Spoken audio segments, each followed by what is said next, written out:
Claro, y hay pitucos limeños, pituco como descriptivo, no Ujú. como connotativo negativo, Claro, ¿ya? como, Claro, como clase social. como clase social. Sí, Ujú, hay pitucos buena onda, ujú, respetuosos, solidarios, pero si salen a la calle los cuadran, pues, ¿no? Ujú, ujú. Entonces, también existe el pituco del mal, ¿no? Del cual no hay que hablar mucho porque salen a cada rato haciéndose autopropaganda, ujú. pero hay un pituco de varias generaciones que es de riqueza, no el nuevo rico, que ese es bien bravo, ¿no? Que tiene varias generaciones de riqueza, culto, perfil bajo, solidario, que se está perdiendo del mapa y en muchos países esos pitucos del bien son Ujú, agentes importantes de cambio y de desarrollo, ¿no? ujú. Pero uno dice, ahorita me van a decir, ese pro derecha. No, hay que analizar y estudiar la sociedad sin polarizaciones. Ujú. Claro, buscar a los pitucos del bien e incentivarlos a que hagan el bien. Nos pregunta, había una intervención previa que hablaba sobre que alguien era feliz, si no me equivoco, Coronel Osner, gracias. Yo sería feliz si existiera estabilidad política. ¿Tú consideras que la inestabilidad política de los últimos años ha reducido la felicidad del Mencionabas peruano? la institucionalidad, ¿no? Tiene que Estos ver esto. terremotos. Ajá. Sí, la inestabilidad política no es la torta, sino es la fresa, Ajá. ¿no? ¿Por qué? Porque la inestabilidad política que trae, un país tiene que tener un proyecto de largo plazo, ¿no? Con cuatro ejes importantes que se van desarrollando por décadas y esa estrategia es ejecutada por el ejecutivo, ¿no? El mandatario en los países felices es el que asume el mandato de continuar con la estrategia. Aquí el mandatario es el que manda y hace lo que le da la gana y mocha el sueldo de cuanto pueda abusar.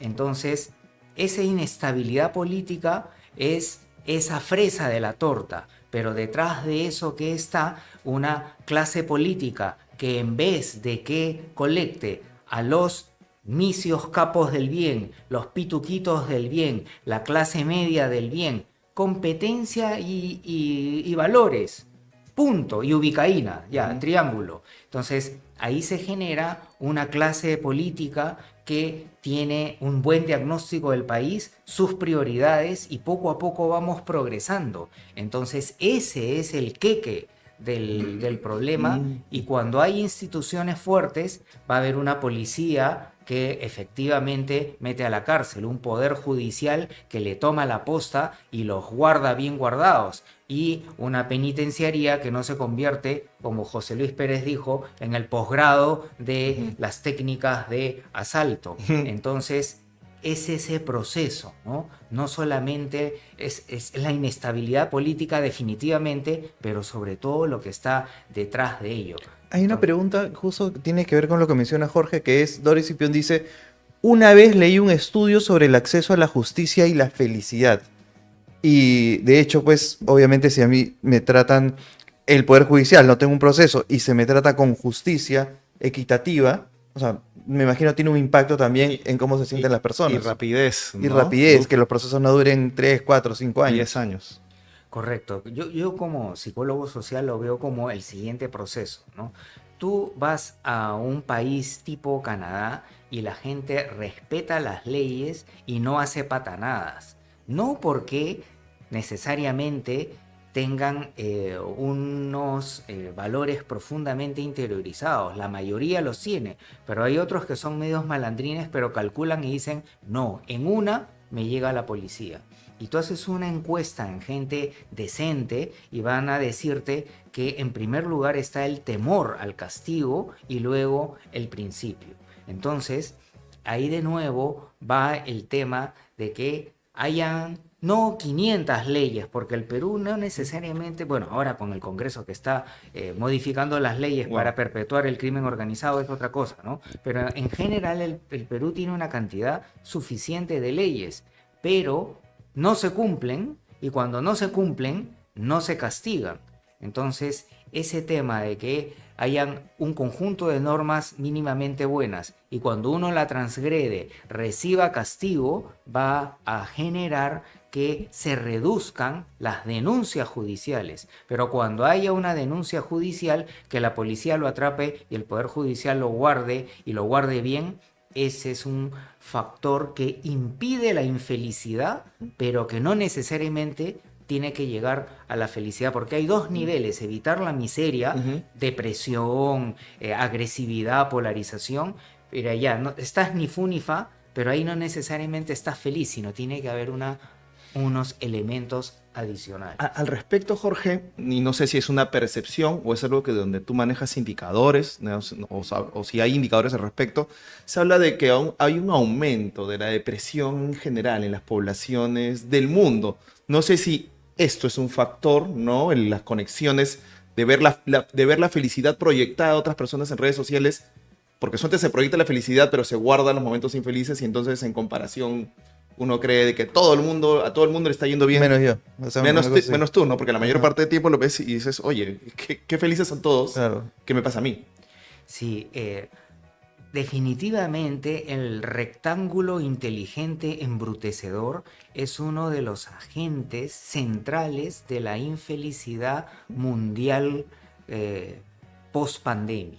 Ya antes de la pandemia habían una serie de indicadores, pero en la pandemia se disparó y en la post-pandemia sigue creciendo. Y la palabra clave es que genera ansiedad.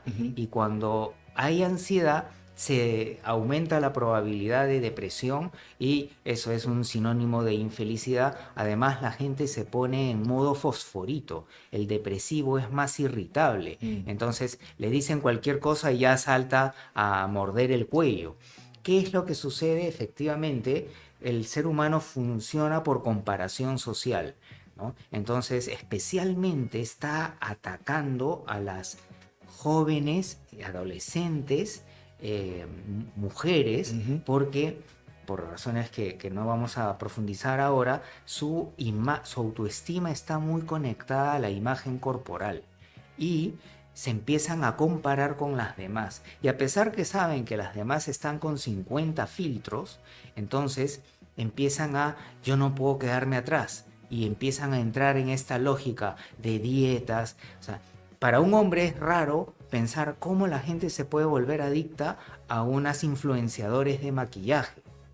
Pero ahí está la explicación. Y que la ropa, y que tal esto, y que tal otra, y se descuidan los valores, ¿no? Y oferta-demanda, los chicos que van a buscar la chica más de la portada que una chica con mínimos valores, ¿no? Y que va a sentirse orgullosa de una magnífica pareja que después sus amigos le digan, ah, es buena gente, o que le digan, oh, qué tal, ta. Entonces, ese es un elemento. Pero lo más grave es que la Asociación Psicológica Americana, que tiene mucha investigación, ha denominado un fenómeno moderno que se llama cerebro de canchita, de popcorn, ¿no? Que estamos conversando de algo y ya me pongo a ver mi red, me acuerdo de otra cosa, estoy en la clase y no puedo tener muchos minutos de atención.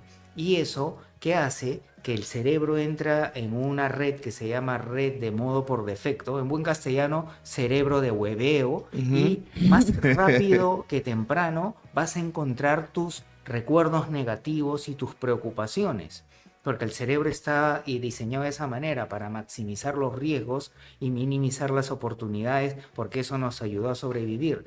Entonces te pone ansioso.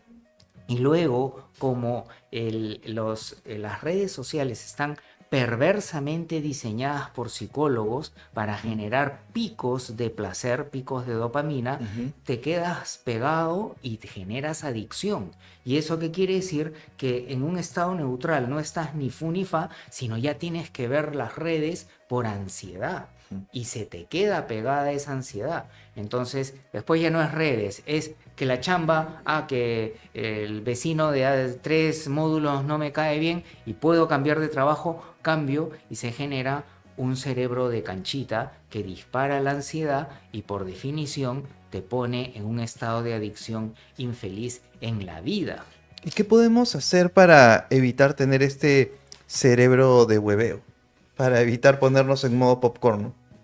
Eh, yo diría dos cosas, a nivel personal y a nivel de política pública. A nivel personal, la conciencia plena, el mindfulness, es algo que justamente evita que el circuito del Default Mode Network, el cerebro hueveador, se desconecte y entre al cerebro de conciencia plena, ¿no? Entonces, si yo estoy acá viéndolos, escuchándoles, está qué interesante esto, entonces estoy pegado a la realidad y ¿qué hace? Mi cerebro, como tiene capacidad limitada, no está preocupándose por el futuro que no existe ni por el pasado que ya pasó, ¿no? Y no voy a decir los tibetanos, que sí los hemos investigado, Ujú, los campesinos peruanos son muy mindful, ujú. porque están pensando en su vaquita, están viendo el paisaje, en su maíz, etcétera, y van a tener niveles de ansiedad muy bajos, a menos que les metan los celulares, que se vuelvan adictos a ello y que entre la moda y que le pongan en su capital de distrito un centro comercial, etcétera. Eso a nivel individual. Y para hacer mindfulness, es que hay que evitar ese término, ¿no? Porque ahí salen todos los poseros. Hacer, Ujú. sí, que yo mindfulness, te Sí, que, paseas con tu claro. mat, Aparece ¿no? así en su history. Claro, ya cambias tu ropa, Claro. ¿no? Y no entiendes de dónde viene, sino es simplemente disfrutar el presente, que es una cuestión mínima de respeto, ¿no? Entonces nos sentamos a la mesa y conversamos, vemos, escuchamos. Guardar el celular, por Ujú. ejemplo. Se ha encontrado que la gente que tiene el celular encima todo el día va a tener mucha más ansiedad. El que en varios momentos del día lo esconde, me reduce su ansiedad, pero el que lo deja 2 cuartos más lejos es el más capo en ese sentido. Ah, por